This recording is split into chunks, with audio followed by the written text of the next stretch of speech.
이게 그래 되거든요. 예, 반갑습니다. 한국문화연구소 대표 박재입니다. 반갑습니다. 예, 여름에 우리 이제 봄부터 시작해서 이제 가을에 수확철까지 이제 사과가 들어왔는데 이 복숭아 같은 건 이미 출하가 되고 있죠. 올해 우리가 잘못됐던 것들이 뭐가 있냐면 요 종 방향에 대해서 이 종은 어디에 결정하냐 이게 돼 있거든요. 종. 이 종은 꽃핀 자리 잎 그러니까 목련 시비 때 얘가 전년도 체내 저장량분 부족한 걸 보충합니다. 사과 가져온 사람 없어요? 사과 안 갖고 왔어요. 안 갖고 왔어요? 예, 하나 주이소. 예, 이게 우리 첫째 중요한 게 사과의 종이 중요하단 말입니다. 이 종. 이 종은 복숭아나 사과의 종은 어디에 해당하냐면 이 잎의 크기, 꽃핀 자리. 사과 좋다. 예. 예. 예. 이 꽃핀 자리의 잎의 크기, 그 목련 시비의 체내 저장 양분에 해당하는 거. 이 종은 제일 앞에 있는 게 전년도 단풍이 있고, 그 다음에 겨울에 탈수를 막아야 돼. 탈수는 막는 게 유막으로 막아야 되고, 탈수를 막아내는 유막. 그럼 피부가 소통이 잘 되려고 막아내는 게 탈수거든요. 단풍이 잘 되는 건 겨울에 얼어 죽지 말라고 드리는 게 단풍이고, 단풍을 왜 드리냐면 몸속에 탄수화물이 있어야 되는 거예요. 단풍을 안 드리면 이 체내 양분이 왔다리 갔다리 해가 이게 결국에 단풍을 안 드리면 얼어서 잎이 떨어지거나, 그리고 감사비를 줬을 때는 비료를 먹고 사과가 떨어진 상태에 잎이 먹어요. 뿌리에서 온 영양소를. 그럼 잎이 두꺼워서 일을 더 많이 하게 돼요. 그럼 더 나빠지겠죠. 예, 나빠지는 건데 감사비료가 단풍 들이는데 장애를 주고, 감사비료 그한 거에다가 이 단풍을 들여야 되는데, 단풍 들일 때 일부에서는 요소를 살포해가 잎을 떨어뜨리는 경우도 있죠. 그거는 독약을 먹이는 거죠. 그 온도가 낮은 시점에 요소를 살포해도 안 떨어지는 경우가 있어요. 그럼 요소를 잎으로 먹어버리죠. 그럼 그 비료는 잎이 먹고 그 영양소를 소화를 시키고 뿌리를 내려주면 어떻게 하겠습니까? 뿌리는 영양이 많이 내려오니까 일을 더 하겠죠.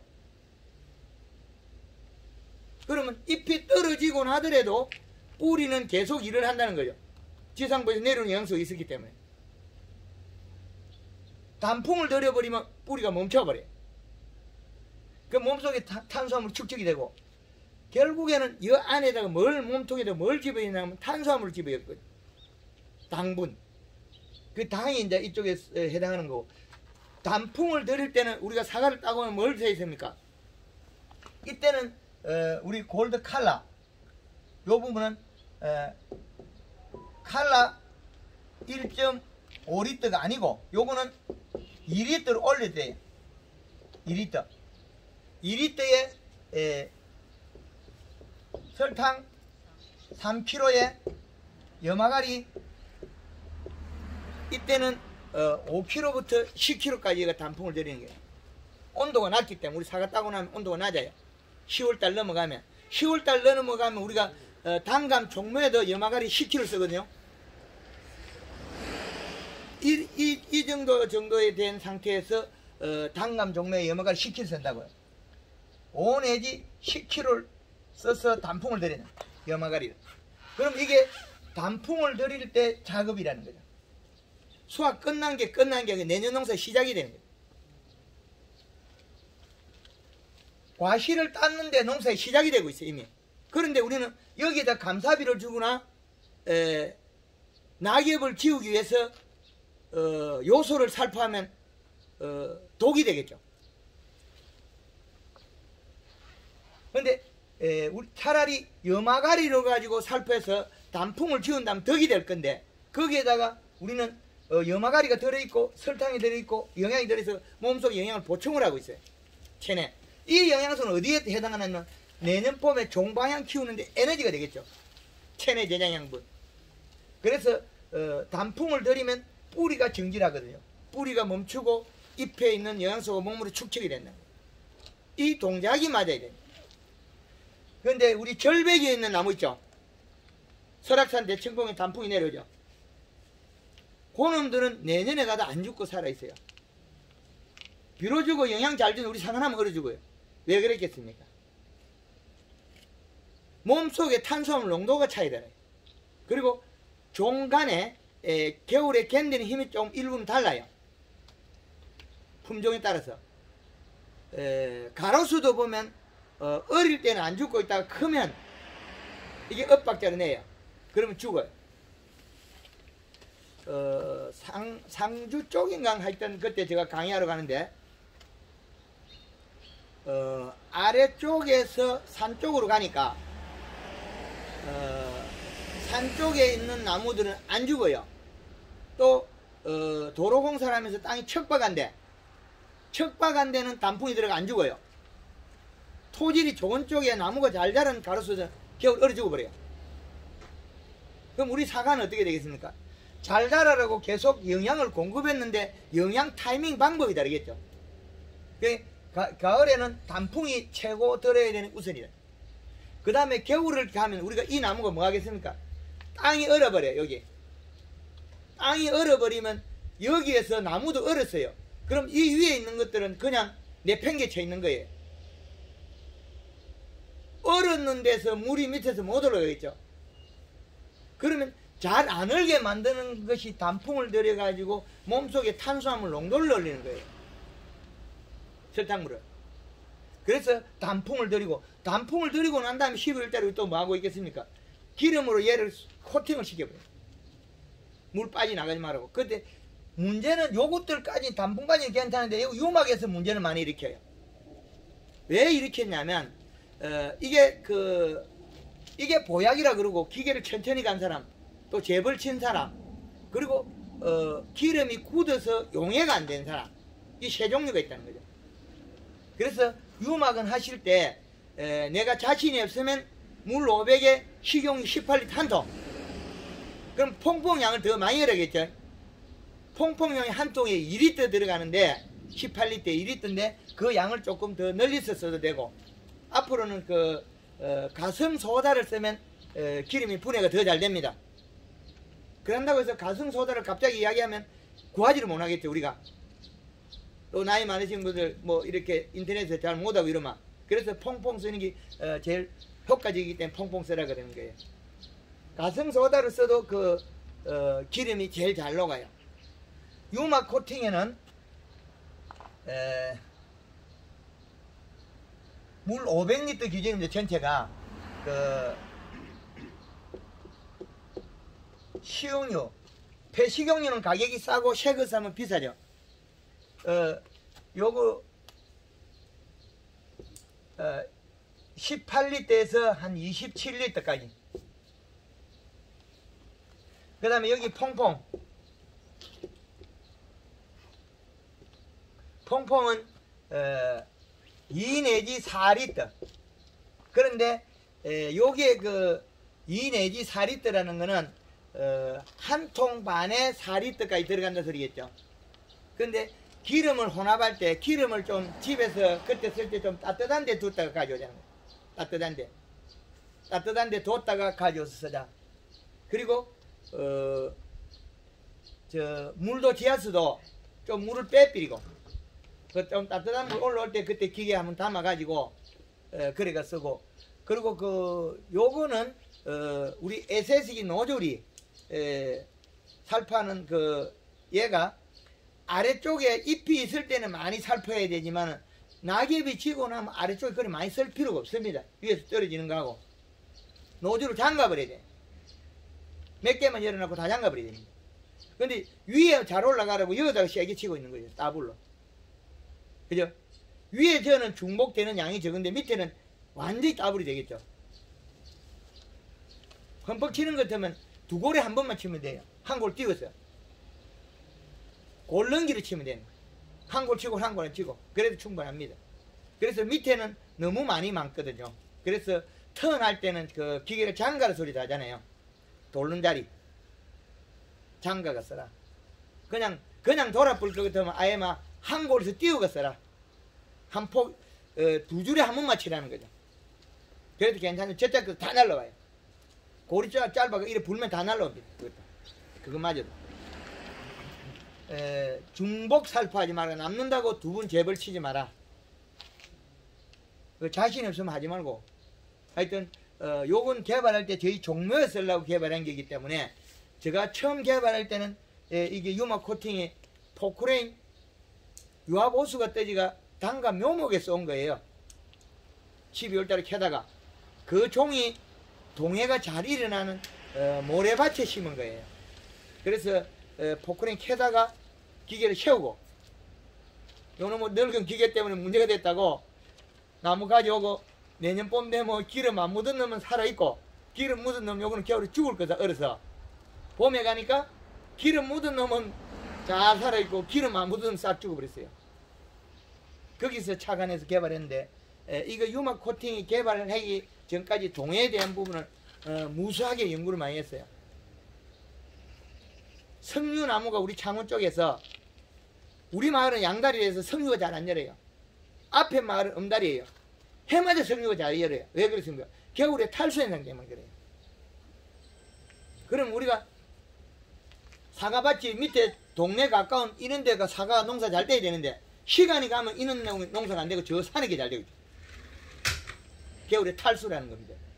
단풍이 들어야 되고 탈수가 돼야 되는 탈수를 막아야 되는데 아랫역에 있는 게 썰이가 많이 오고 위에 산에 있는 게 썰이가 적게 온다는 거죠. 겨울에. 그것 때문에 집 가까이 좋은 전답에 팡팡하게 좋은 게 겨울에 탈수가 더 많이 돼가지고 시간이 가면 갈수록 나무가 더 못 되는 거 많이 보실 거예요. 여기 큰 냇가 있지 않습니까? 이 냇가 주변으로 가수원이 많이 있지 않습니까? 내려가면서. 그런데 어떤 농가는 잘 살았는데 어떤 농가는 반실이 죽어갖고 맨날 심고 있어요. 그거 뭐겠습니까? 이렇게 단풍이 안 들고 뭐 감사비료 주고 이런 게 지속적으로 반복이 되고 있다는 거죠.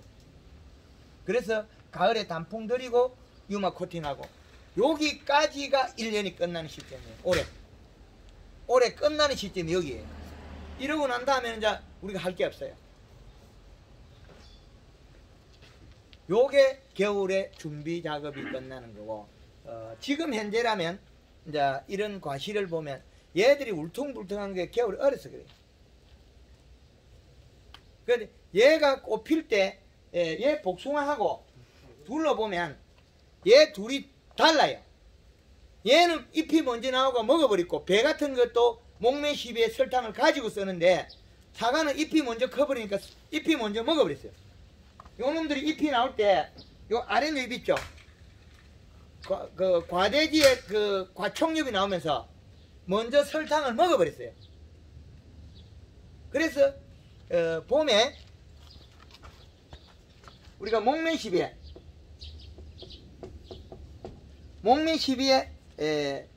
설탕이 10kg 그 다음에 5kg 이 다음부터 연면시비에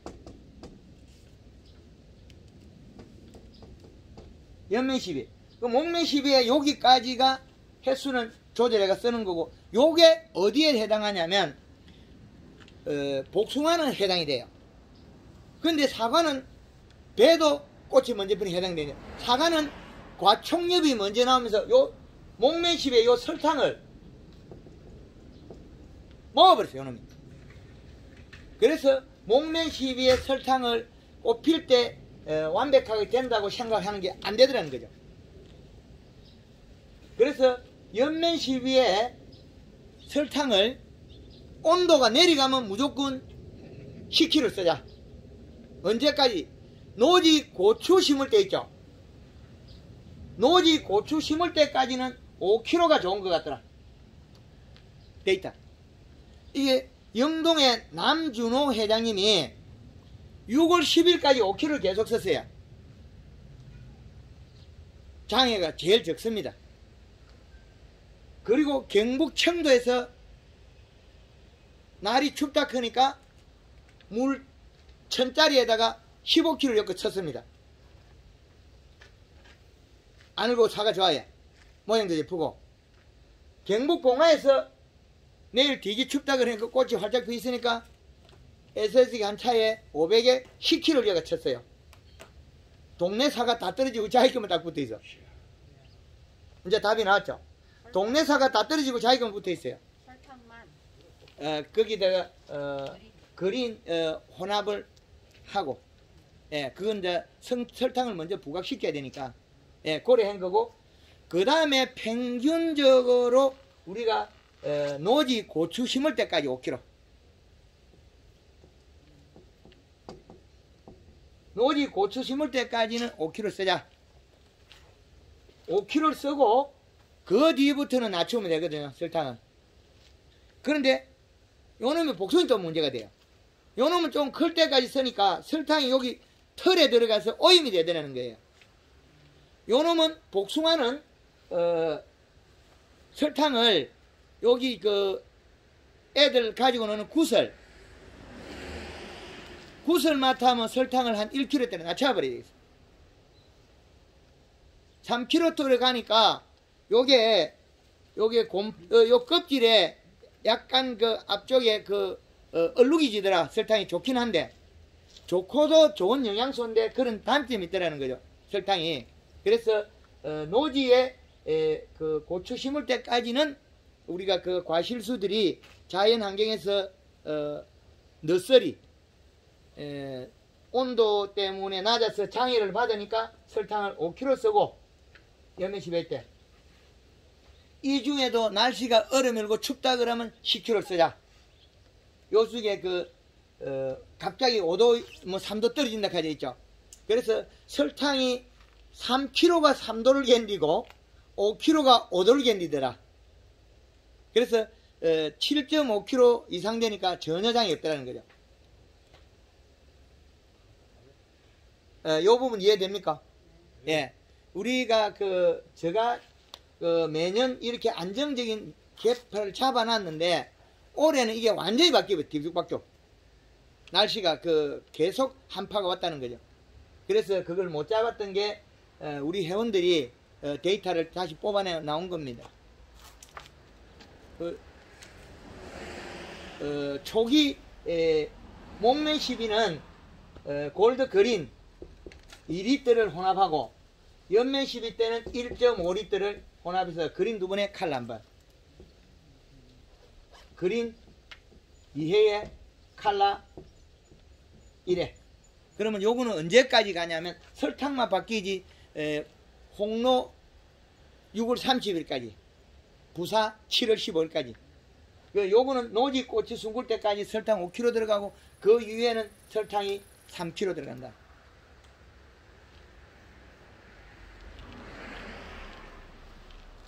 여기까지 질문 있습니까? 앞으로 할 거 많습니다. 예, 질문. 뭐, 올게 장이 있은 거 없습니까? 우리 여기에서, 요 부분에서 우리가, 올해 나무가 비실비실한 나무들은 요쪽으로 가면 됩니다. 힘이 없이 비실비실한 나무. 올해, 깨어나고 있는 거는 또 다르고, 그 다음에 우리 여기에서 좀 문제가 있었겠죠. 설탕량에 따라서. 그래서 요 사과가 어디에 해당하냐면, 여기 설탕에 해당하거든요. 탄수화물만 높았더라면 여기가 이런 모양이 안 나와요. 이 모양이. 홍로라서 이렇게 각이 지는 거 아니에요? 그것도 있는데 얼어가지고 여기 모양이 여기 가버렸잖아요. 이게 내가 3월 29일부터 그 목면시비 2번 하고 계속 설탕을 쳤는데 예, 다리보다 설탕이 계속 더 였어요. 예. 더 쳤는데도 그래 됐는데. 요 얼어가 이쪽에 편하죠. 안 컸죠, 요 부분. 뭐 얼어가 되든지 하여튼 뭐 요쪽에 안 컸잖아요. 예. 그리고 여기도 안에 안 컸죠. 요 안에도 여기 얼어가지고. 그리고 얘도 지금 종방향이 짧죠. 요 길이가. 예. 그럼 요것도 역시 마찬가지요. 어디에 해당하냐면 요 설탕에 해당하는 거예요. 설탕 그래야 돼요. 예. 그 설탕이 그래 이제 노지 고추 숭굴 때까지는 5kg로 가자는 거죠. 설탕을 너무 여가 그런 거 아닙니까? 그것 가지고는 전혀 문제가 내가 없습니다. 한 5kg씩 계속 였는데. 영동에 가면 영동에 가면 남준호 회장이니까 하나도 이런 거 없습니다. 짠 것도 없고. 그런데 그 아오리는 예. 부사 밭에 중간중간에 있어요. 예. 홍로 그 예. 그렇든 말았던 얘들은 냉해를 먹은 거예요. 한쪽 뼈리. 예. 요쪽은 괜찮은데 요쪽이 냉해 얼어서 그래요. 예. 얼었어.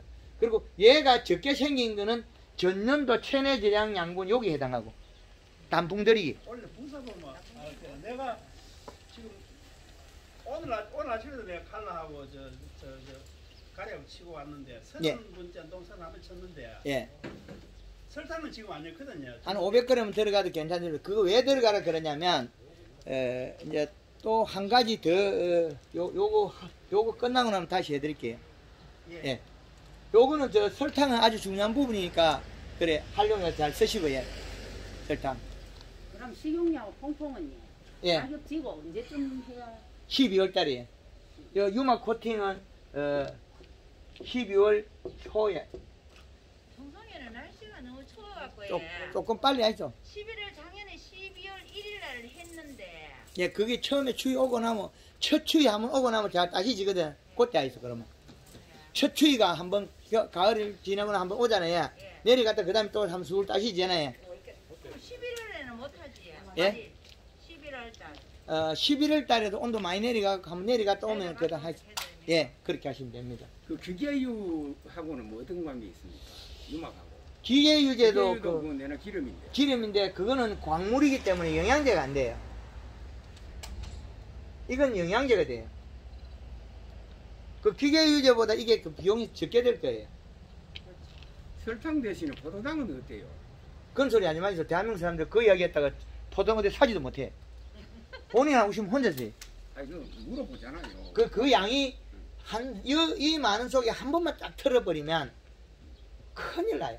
이 방송을 엄청나게 보고 있는데 그래서 슈퍼에 사야 돼. 농협에 사야 되고. 그래 제일 수월해야만이 농민이 제일 하기 쉬워요. 집에 있는 거라면 써있어. 집에 있는 거라면 굳이 그것만 구해 가지 마시라고. 포도당이 흡수가 좋고 뭐 하다 해도 설탕 하나로 그 포도당이 내가 경험을 쌓아갈 때는 그냥 하면 되는데 전체적으로 우리가 편리해야 되고 구하기 수월해야 되고 그 다음에 이게 하나를 턱 출시켜 가지고 제가 한마디만 잘하고 나면 원자재를 농민이 구하지를 못해요. 이게 지금 우리가 식용유하고 퐁퐁을 쓰고 있는데 그 가성소다를 쓰면 알리 놓고 좋아요. 가성소다가. 식용유에 가성가리 이으면 예. 식용유 플러스 가성가리 하면 그게 완전히 녹잖아요. 그렇죠. 그 유막 코팅 되잖아요. 이게. 맞습니다. 예. 그걸 쓰는데 이거를 일반 농가에서 퐁퐁 캐퍼야 되는데 이걸 갖다가 가성소다 그 원자재 구해가면 이게 못 찾아내 그래요. 예. 그래서 일반인들 안 파니까. 그렇죠. 이거 못 사고 못 가요. 어디 사고 인터넷 뭐 복잡해도 안 되거든요. 그래도 이거 큰 비용 안 드니까 그냥 요래 가자. 예, 요렇게 다 이해해 주세요. 이게 우리가 내가 혼자 잘한다 그래서 그걸 하나를 딱 띄워 놓으면 못 구합니다. 우리가 쓴 설탕량도 어마어마하거든요. 황금만원부 회원들이 뭐 많이 쓴 사람 100포씩 썼는데 그 양이 엄청나단 말이에요. 설탕도. 그런데 앞으로 농업용 농자재로 써야 될 게 설탕이에요. 우리가 써보니까 효과 좋잖아요. 농자재로도 써야 된대. 우리가 먹는 게 농자재로 쓴다는 게 나쁜 게 아니거든요. 식용유도 농자재를 쓰고 있잖아요. 우리가 쓰는 게 설탕하고 식용유 쓰고 있으면 이게 농자재예요. 우리는 농자재를 쓰고 있다는 거죠. 뭐 우리 친환경이나 이런 데 보면 우리가 뭐 만들어가지고 먹고 있잖아요. 몸에 좋다고. 그런 거 마찬가지예요. 우리도 농자재에 우리 식자재를 쓴다고 해서 나쁜 게 아니에요. 요 종방향에 해당하는 부분이 전년도에 미치는 이런 영향에 의해서 요게 미쳐요. 그 다음에 요것도 얼어서 크기를 만들 때 원래 꽃을 크게 피우는 건 전년도 체내 저장 양분 단풍을 들이는 거, 그 다음에 유막 코팅을 해서 탈수를 막아야 돼. 그 탈수를 막아야만이 봄에 눈이 나올 때 크게 움직인다는 거죠. 이게 요런 거. 그 다음에 목매 시비에서 다시 한번 더 도와줍니다. 피부로. 뿌리에서 할 일이 별로 없어요. 뿌리에 거는 지가 뿌리 나와 있는데 써야 되지 잎에 끼 내려가면 뿌리 내릴 수가 없어요. 뿌리 껍질에 영양을 저장하고 뿌리 눈으로 딱 저장돼 있어. 우리 겨울에 작업하다가 그 가을 이후에 나무 캐면 대마디처럼 뿌옇게 이래 돼 있는 거 보셨죠? 하얗게 밀가루 분처럼. 내년에 눈 나올 때. 그게 언제 만드냐? 단풍을 들 때 만들어놔야 돼. 단풍을 들 때 만들어놨는데 이 단풍이 안 들어버리면 어떻게 되겠습니까? 영양을 다 쓰고 있죠. 그러면 이걸 잘 못 만들어요. 그리고 쥐도 멈춰야 되는데 잎에서 단풍이 든 영양소를 먹고 뿌리가 만들어져야 되는데 일을 하고 있으면 어떻게 되겠습니까? 탄수화물이 축적이 안 되는 거예요. 나무 전체가 당도가 낮다. 그래서 이거 연구회 올 때 옛날에는 양달, 엄달 나무가지를 많이 꺾어 먹어봤어요. 꺾어가 씹어보는 거죠. 당이 다 다르다는 거예요. 왜 죽었을까? 왜 잘못됐을까? 이런 걸 갖다가 혼자서 해야 되기 때문에 우리나라에 지금 감사비료를 역설해가 뒤집었죠. 그 다음 고추에 칼슘 결핍이라는 거 가리 결핍으로 뒤집었죠.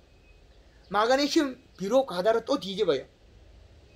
그러면 우리나라에 지금 돼 있는 걸 다 역설해가 뒤집어내잖아요. 포도 재배하는 사람 포도 사이마스켓에서 바이러도 비료 과다로 또 뒤집어요. 그러면 기존 농법에 있는 걸 황금알 농법에서 해석해자가 우리 농가에서 편리하고 정확하게 알 수 있도록 다 뒤집어요. 왜 그랬는지 잘못된 걸 다 밝혀내는 거죠. 얼마 전에 김천의 전 시장님 시장 끝나고 나서 포도농사 짓고 있는 포도 가원에 가니까 비료를 너무 많이 줘가지고 나무가 죽고 있는데 보시죠. 센터에서 와서 뭐라 그러겠습니까? 이파리 보니까 누렇거든요. 비료 과다돼서 짧아서 그랬는데 거기에다가 마그네슘 결핍하고 마그네슘 바닥에 또 주고 있어요. 이파리에다가 맹물 뿌려야 되는데 거기서 마그네슘 살포하고 있어요. 계속 죽이는 거죠. 비료 과다. 그래서 우리가 지금 회원들이 쓰고 있는 척정기 이시 척정을 얼마에 맞춰라 했으면 사과에 1.0이랑 이시를 정해놨잖아요. 그럼 복숭아가 왜 잘못되겠습니까? 0.5의 이시를 가지고 이걸 높여서 책임성 문게 오는 거예요. 일이 배로 늘어나요. 그런데 이 이시보다도 복숭아에 영양이 이시가 낮더라도 많이 자라면 비료 안 줘야 돼요. 소똥 대비가 그렇게 좋은 게 아니거든요. 소똥만 갖다 준다고 해서. 그렇기 때문에 우리 유기물이라고 소똥을 준 게 그 소똥이 유기물이 그래 낮아요. 수치가. 그래서 그 유기물이 낮은데 소똥에 들어있는 그 축분 그 속에서 남아있는 영양소를 먹고 토양에 있는 선충이나 뿌리영해나 이런 잡것들이 더 잘 살아요. 그래서 우리가 과거에는 퇴비가 보약이다 했는데 이제는 퇴비가 필요에 따라서는 독이 된다. 필요에 따라서는 가격이 싸서 사용할지는 몰라도 논 같은 데는 물을 담수로 하기 때문에 큰 장애 없이 쓰는데 논 마늘 심고 논 양파 쓸 때 논 감자 심을 때 그런데 일반 밭에는 축분을 계속 늘리면 선충이나 병이 더 늘어버려요. 그럴 때는 수단그라스 같은 거 심어가지고 토양 개량을 해야 돼요. 지금 우리 가수원에 개량할 수 있는 방법 없죠? 뽑아내가지고 그 수단그라스 키워가지고 갈아넣고 밭작물 새로 하지 못하거든요. 거의 뭐 거기서 바로 돌아가잖아요. 그래서 이런 축분에 대한 것도 좀 자제를 좀 하셔야 됩니다. 병을 많이 유발합니다. 과거에는 좋던 것들이 지금에는 다 밝혀지면 나쁜 거로 나오는 게 많습니다. 과학적인 지금은 물리성은 가져가야 되기 때문에 일부 필요하긴 하나 우리가 자재가 공급 수급이 수월하잖아요. 근데 우리 이런 자료에서 나오는 걸 보면 소나무 톱밥이 유기물 함량이 많이 나요. 우리가 땅이 척박하거나 마사 같은데 수분 보습력이 떨어지는 데는 매년 차라리 소똥탭이 쓰지 말고 톱밥을 조금씩 매년 써주시면 더 낫다는 거예요. 아주 중요합니다. 톱밥을 쓰는 게. 소똥탭이 그렇게 중요 안 합니다. 대입동탭이. 거기에 들어있는 비료 성분은 우리가 조금만 해도 됩니다. 우리가 비료 흡치는 기준값 나오잖아요. 그 조금만 되기 때문에 그 유기물에서 우리가 토양에 따라서 그 가축분에서 유기물이 수분을 잡고 있는 것보다 톱밥이 월등히 많이 잡고 있습니다. 그리고 그 원소 자체를 분자를 분석해 놓은 거 보면 톱밥이 훨씬 높다고 나와 있습니다. 수분 보습력이 낮다. 그 부분도 한번 앞으로는 우리가 그 토양 조건, 우리 밭이 왕마사다, 그리고 왕모래다, 이렇게 물 빠지면 좋다, 그리고 항토 쪼대기다, 그럴 경우엔 톱밥으로 토양 물리성을 좀 개선하는데도 활용하시라. 그렇게 지금 우리가 봄에 연면 시비에서 골드그린 2번, 골드 칼라 1번 요렇게 들어가는데 잎이 나서부터는 1.5리터를 쓰는 게 맞고, 그린 칼라든 그러면 설탕이 이제 초기에 사용한 양은 물 500에 5kg, 노지 고추 심을 때까지. 그래 해도 장애 없이 덕되는 게 많다. 그리고 꽃 피고 난 뒤에 잎 나고 난 뒤에 날씨가 갑자기 내려간다 그러면, 온도가 내려간다 할 때 설탕을 10kg 여가 살포하자. 그러니 그린이랑 칼라는 1.5리터 동일한 양만 들어가면 됩니다. 온도가 낮을 때는 많이 먹어도 괜찮습니다. 우리가 단풍 들일 때도 2리터가 들어가죠. 목면 시비에도 우리가 2리터가 들어가. 여기 요게 단풍 들일 때나 목면 시비 할 때 2리터 들어가고, 봄에 썰이 가고 온도가 낮을 때는 양을 늘리면 늘릴수록 좋습니다. 왜 그러냐면 온도가 낮으면 저온 피해라든지 비료 피해가 안 일어나는 시기입니다. 그런 시기에는 농도를 늘려도 됩니다. 그리고 난 다음에 우리가 이제 우리가 비료 부분, 우리가 비료를 어떻게 잡을 거냐, 그죠? 우리가 우리 토종 대추 있죠, 무등, 복조, 요것들은 조사해 보니까 토종 이렇게 하면 되겠네. 무등, 복조, 이 대추들은 0.2에서 0.3이 좋더라. 그럼 복숭아는 어떻게 되느냐? 복숭아는 0.5의 이시가 좋더라. 그리고 우리가 이 이후의 것들은 거의 비슷해요. 그런데 제주도 밀감, 상록수는 1.5가 좋더라는 거죠. 상록수, 제주도 밀감에 하는 밀감은 1.5의 이시가. 그 이게 그 사과나 단감이나 그 외들 있잖아요. 줄줄 나가죠. 포도. 요것들은 1.0에 해당해요. 근데 요렇게 기준값을 정해놓고 쓰면 우리가 아주 효율적이에요. 기준값을. 이 기준값을 정해놓은 게, 이 기준값에 다시 한번 지우가지고, 요거는 상당히 중요하기 때문에 한번 짚고 넘어가겠습니다. 표를 다시 개발했는데 이 표에 대입하니까 딱 맞더라는 거죠. 아, 이거 또 회장님 예. 좋네요. 안동건강하게 사십니다. 아, 예, 감사합니다. 예, 돈도 얼마 안 되지고 집 한 20 줬겠다. 예, 돈 38,000원 하던가. 예. 요게 어떻게 되냐면 이 이시값은 사계절 표시를 정하고 12월 31일, 3월 31일, 6월 30일, 9월 30일 이렇게 정해놨고, 온도의 변화의 계절이거든요. 계절이 바뀌어가는데 이 계절에서 이 시량을 접어보면 우리가 식물 견종에 해당하는 표가 나와요. 자, 2.4, 1.9, 1.8, 1.8, 1.5.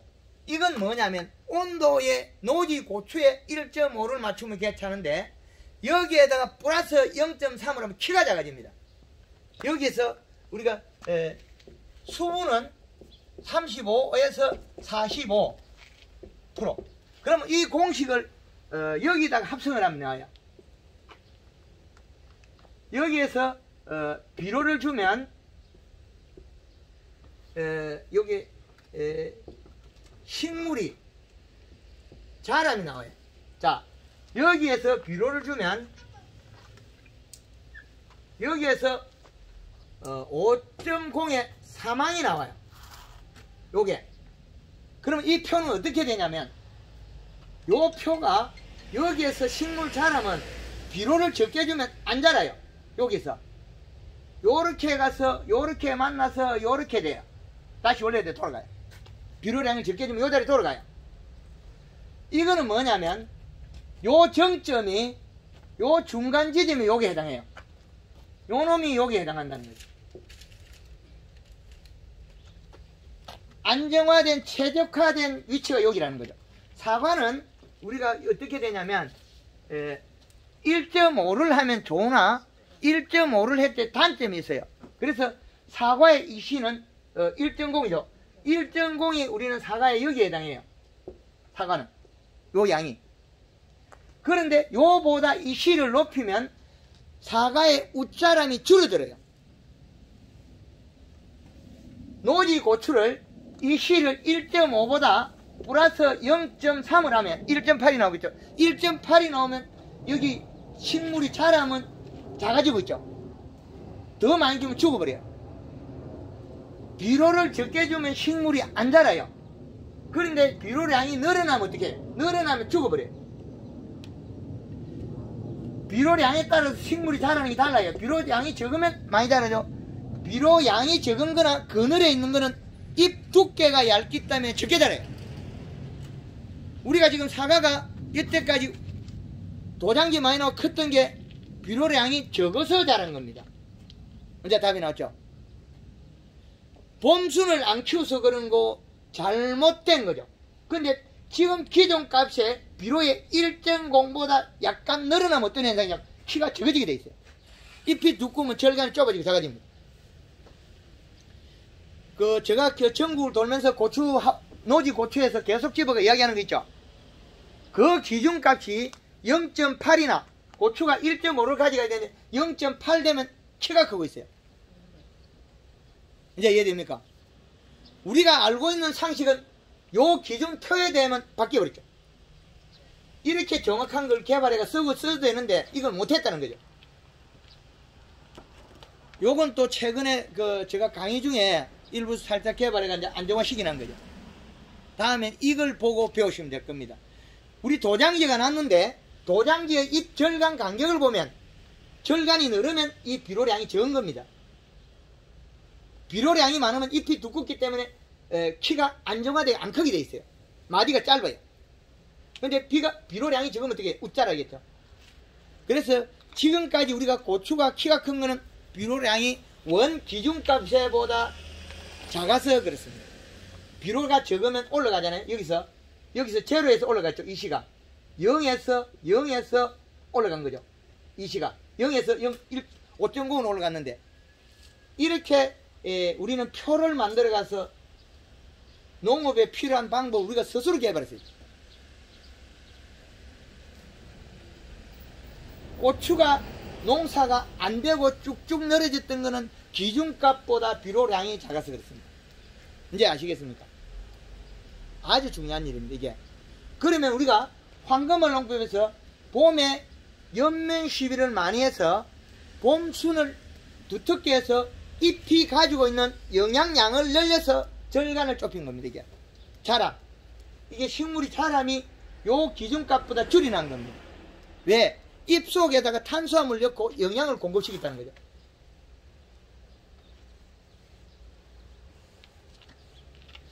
요 부분 상당히 애매하죠. 이때까지 이런 거 한번 보신 적 있습니까? 아주 좋죠, 이거.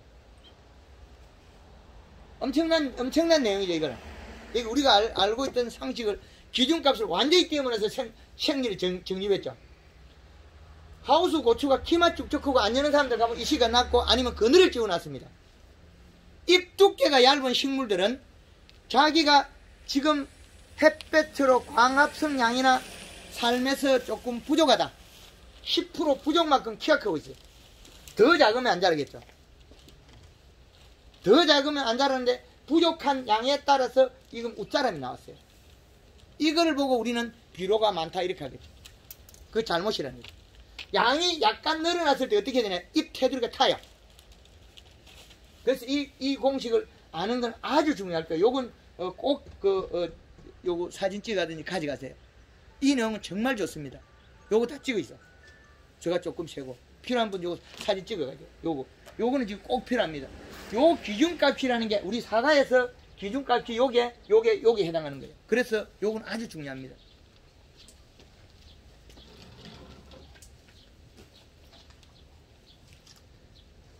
다 나옵니까? 나와야.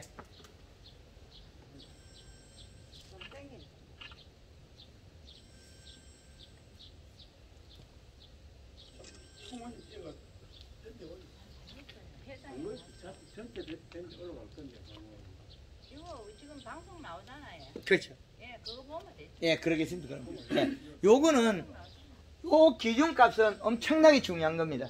그래서 우리가 알고 있던 상식에 이때까지 우리가 교육을 받고 했던 내용들이 이제 정립이 되죠. 어떤 집에 가면 고추가 조롱조롱 많이 열었는데 그 집은 키가 안 큰단 말이에요. 어떻게 했습니까? 요 기준값보다 비료가 약간 많은 거예요. 더 많으면 잎이 오그러지가 안 커요. 요즘에 고추를 갖다가 숟가락으로 구멍을 뚫어 이렇게 한 거 있죠. 가까이 비료를 먹고 키가 안 자라버려요.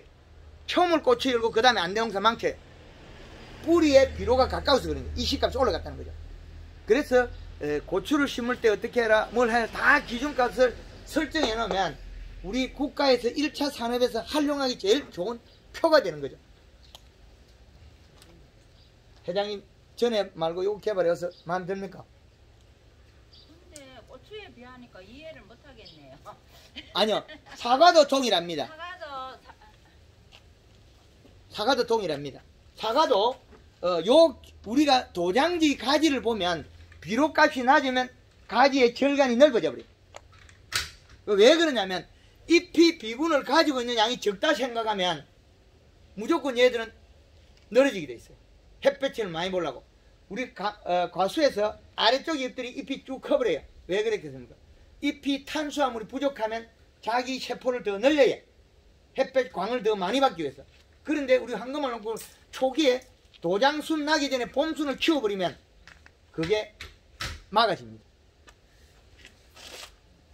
그래서 요게 아주 중요하다는 게. 요 평상시에 보통 보면요. 예.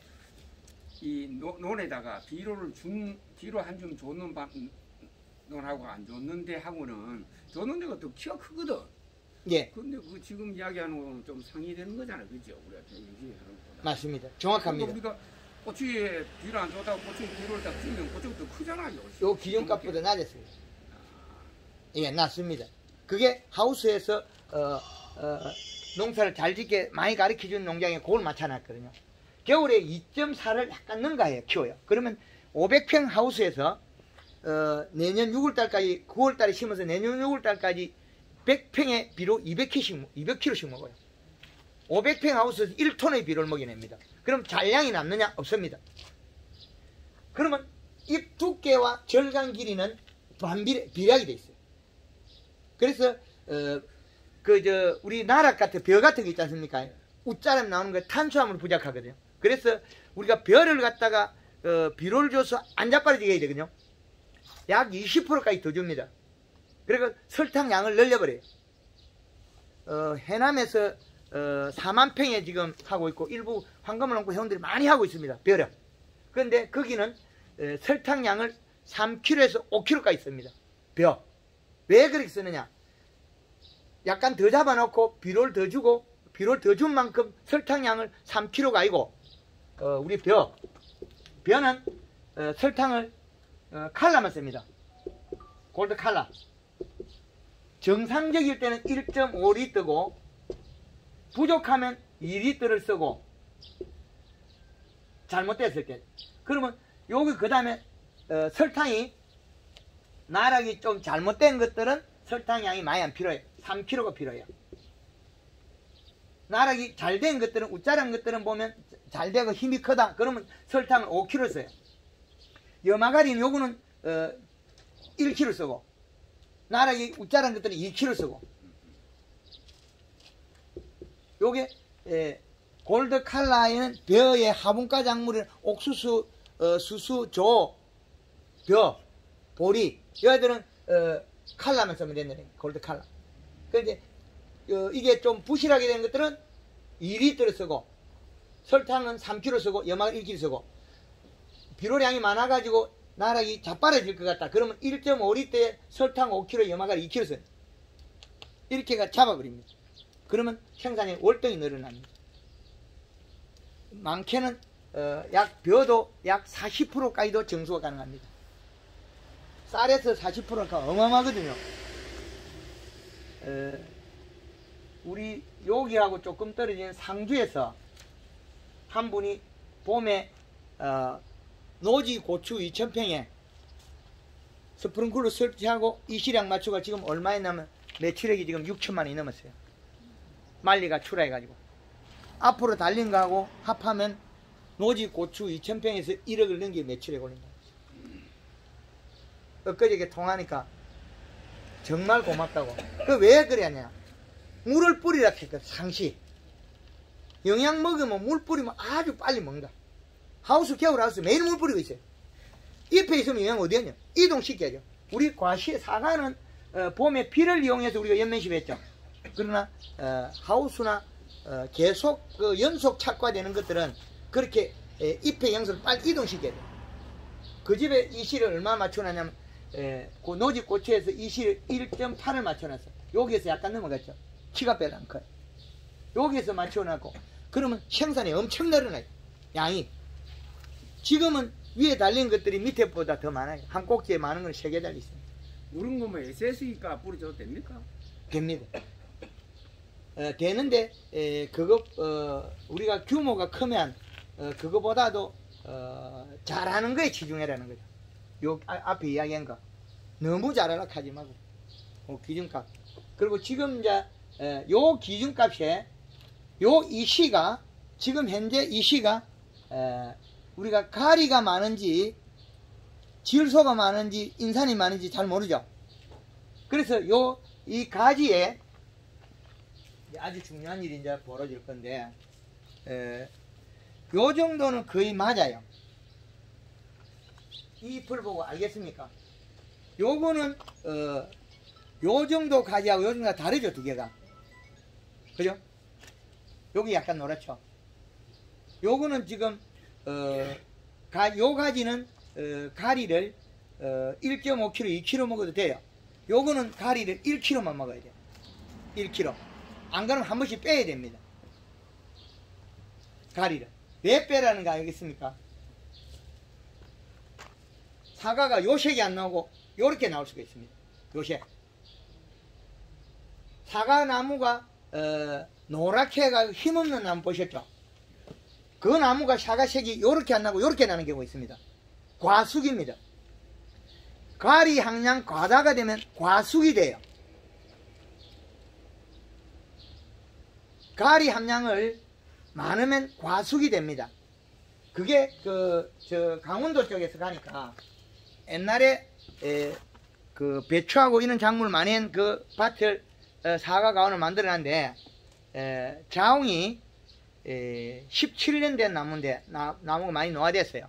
그랬는데 그 나무가 비료를 했는데 이 원목대에서 지주에서 한 30cm 내외의 가리를 몽창 놨는데 모닥 놨는데 이 가리가 안 없어져요. 그럼 이 잎들이 놀러래요. 그러면 사과색이 요렇게 많이 안 나고 요렇게 나버려요. 과숙. 이제 알겠습니까? 과숙이 될 정도로 가리 농도를 높이면 안 된다는 거죠. 여기 보여요. 색깔. 아주 좋습니다. 그런데 요건 지금 가리 양이 많이 들어있어요. 좀 많이 들어있어요. 보입니까? 이거 상당히 어려운 일인데 총무님 이거 사진 찍어놨다가 다음에 하세요. 요거는 가리가 많은 거고 요 두 개들은 맞아요. 그러면 얘가 되면 사과가 맑은 색 요런 색이 나올 수 있어요. 그럼 요쪽 것들은 요런 색이 나와요. 다르죠? 가리 함량이 높아지면 이 색이 안 나오고 약간 이런 색이 나올 수 있어요. 그럼 요 나무가 이런 경향돼.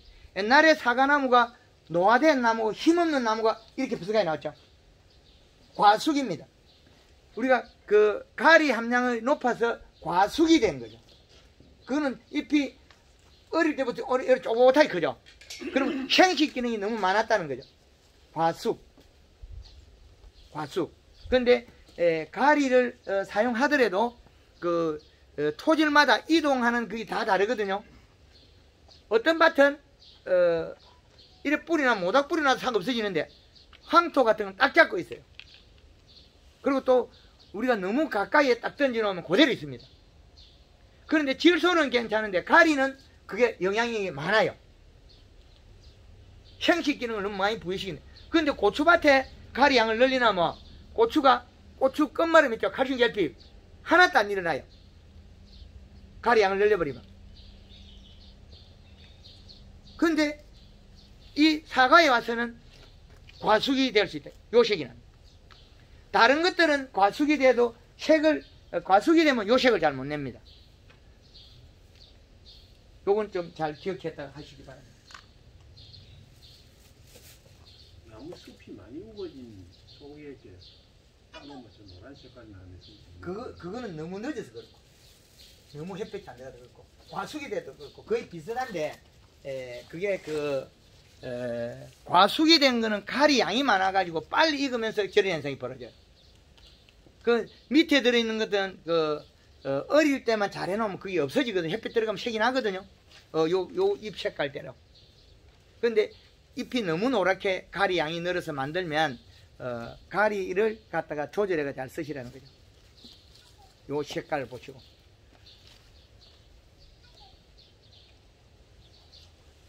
약간 편하죠, 먼저서 보니까. 우리 눈이랑 뭐 비슷한데.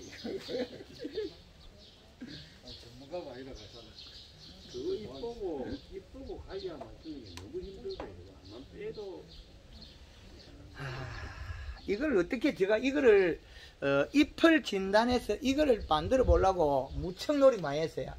저희 집에 가면 그 이시 척정에는 80만 원밖에 안 하는데 85만 원 주고 옛날에 80만 원 주고 옛날에 제가 샀는데 이거 잎을 조사하려고 기계를 200만 원짜리 써가지고 들고 나오지는 못해요. 찍을 때마다 다르니까 뒤에 심줄 있죠. 요거 때문에 찍을 때마다 색도가 달라요. 그래서 이걸 갖다가 말을 못해요. 가리가 들은 거하고 가리가 들어가 노란 거하고 두께가 있으면서 노란 거 두 개 또 다르고 이게 정말 이건 저거 그리고 또 뺑기 되는 거 뺑기 두께예요. 펜트 두께 도막 측정기로 딱 때려 해본 게네 친구놈이 뭐 두산 중공에서 펜트를 발라요. 야 이놈 새끼야 내가 이파리를 모르겠으니까 네가 도막 측정기를 가지고 신문지를 한번 재봐라 하니까 이놈 새끼 안 된대. 쓸데없는 소리 뭐 신문지가 재봐라 하니까 신문지에 나오거든. 아 그래 오케이 됐다. 그럼 인터넷에 도막 측정기 내가 또 사서 그 이파리 되니까 이놈이 찍을 때마다 달라요. 뒤에 요 심줄 때문에. 그래서 안 되겠다. 인터넷에 다시 찾아가지고 기계 이거 엽록소 측정기를 또 200만 원짜리 주고 비싼 걸 샀어. 그걸 저가 아무리 돼도 또 안 되는 거예요. 그래서 이걸 갖다가 어떻게 이게 딱히 어떻게 이게 좋은 거는 알겠는데 이걸 갖다가 분류를 못 시키고 이것처럼 이렇게 분류가 되는 게 아닌 게 이게 문제인 게 이게 잎을 보고 엠보싱까지는 제가 이야기했잖아요. 볼록볼록한 이제 엠보싱은 이해되죠. 볼록볼록한 보셨잖아요. 펴지고. 근데 요 놈이 가리가 많은지 작은지는 색으로는 심줄만 노래지면 되는데 여기 잎 잎까지 노래지면 안 되네. 여기 약간 연해졌죠. 요걸 보고 이야기하는 거예요. 이제 이해됩니까? 심줄이 요걸 당겨보면 노래지는 건 이해돼요. 여기 노란 겁니다. 근데 여기서는 보면 안 보이죠? 여기서는 보면 그렇죠?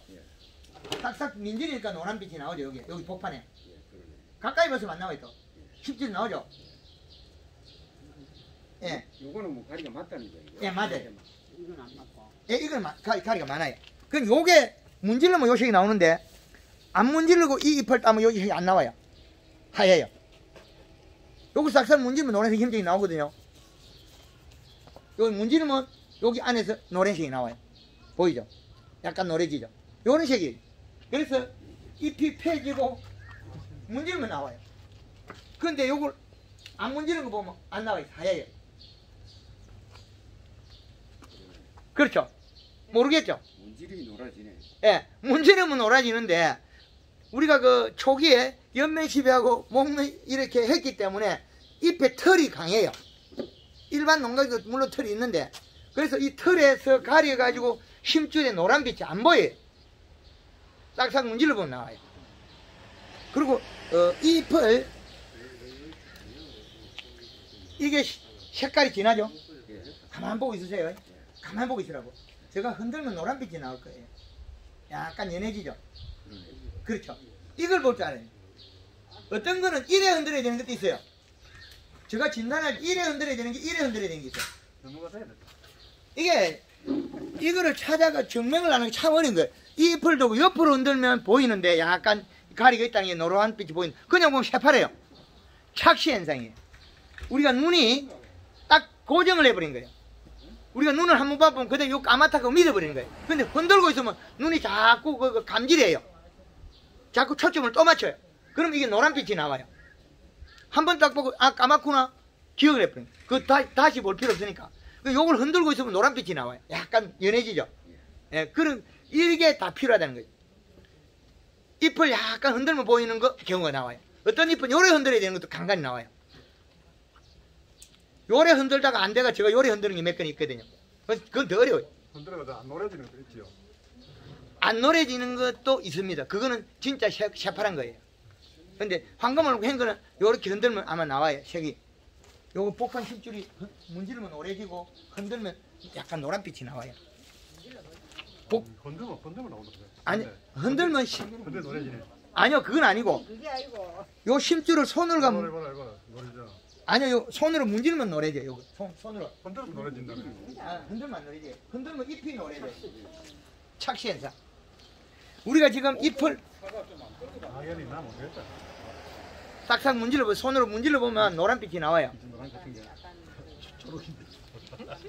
아, 약간 노란 심이 나와요. 아이들 마음으로 노랗다 하니 또 노란 거 진짜 모르겠어. 예. 요래 손으로 요래 살살 문지르면 나와요. 아이들. 그리고 요래 노래진다 근데 이거 하나 나는 똑같아 보인다. 예, 그게 나와요. 맨 처음에 따가지고 마음대로 노랗다 하니 노란 기라. 맨 처음에 밭에 있을 때 있는 거가 따가 손을 문지르면 약간 노래지. 예, 맞습니다. 고래되고 가리를 먹을 때 그 노란빛이 나와요. 나오고 그 다음에 그 잎을 요래 살살 흔들어 보면 약간 연한 빛이 나와요. 그러면 가리가 들었다는 거예요. 요래 살살 흔들어 보면. 예. 가리가 너무 많이 들어가는데. 가리가 많이 들면 요렇게 되는 거죠. 가리가 없으면은 안 가리 노래진단 많이 말이죠. 들면. 가리가 많이 들면 이게 정상잎입니까? 맞습니다. 요거는 약간 많아요. 가리가 많이 들면은. 잎이 볼 때도 약간 노란빛이 나와요. 대표님 거기 지금 한밭에 건데 그러면 나무 파다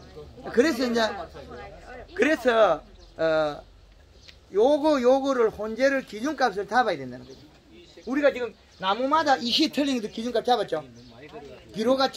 비료 집집마다 다 다른 걸 우리 잡았잖아요.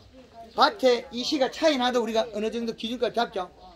그리고 우리 밭이 이시가 낮은데 사과가 이시가 낮단 말이에요. 이시가 낮은데 가리가 잎으로 들어가면 여기 낮은데 가리가 들어가면 잎이 빨리 노래져요. 그래서 잎이 요거 진한 거 요거는 기준점에 여기 잡아놓고 그럼 요거는 지금 현재 상태가 1kg에서 1.5kg 보면 돼요. 요거는. 근데 여기 약간 연한 잎이 있죠. 요거는 이시를 더 낮게 잡아요. 그럼 얘들은 가리 양을 더 낮춰야 돼요. 내가 지금 이런 나무들이 연매십이 가리 양을 농도를 낮추라는 거예요. 이 씨값이 낮다고 계산하고 얘들은 먹고 있는 양이 적기 때문에 가리를 많이 쓰면 안 돼. 요거는 1kg에 이하를 써야 돼. 그 가리 양을 낮추든지 안 그러면 비료를 더 치든지 그러면 되겠네. 그게 중에 하나 하면 되겠네. 그렇죠?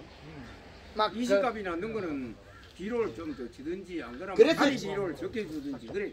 예, 맞습니다. 연매십이 가리 양을 낮추라는 거예요. 맞추기가 힘들잖아요. 연매십이 가리 양을 낮추라고 하고, 지금 현재 그 사과밭에 이 시까지 떨어져가지고 짠돌이가 지금 여기에 현재 우리가 1.0으로 봤을 때, 사과가 1.0으로 봤을 때 짠돌이가 0.5였거든요. 0.5. 그래서 지금 반포를 약 0.7포 그래요. 살포를 했거든요. 전에는 1.0이 조금 넘고 1.0이었는데 지금 0.4, 0.5, 0.8까지 있는데 다 틀리는데. 그래서 지금 현재 이 시량이 떨어졌거든요. 예. 그래서 요 기준에서 0.5는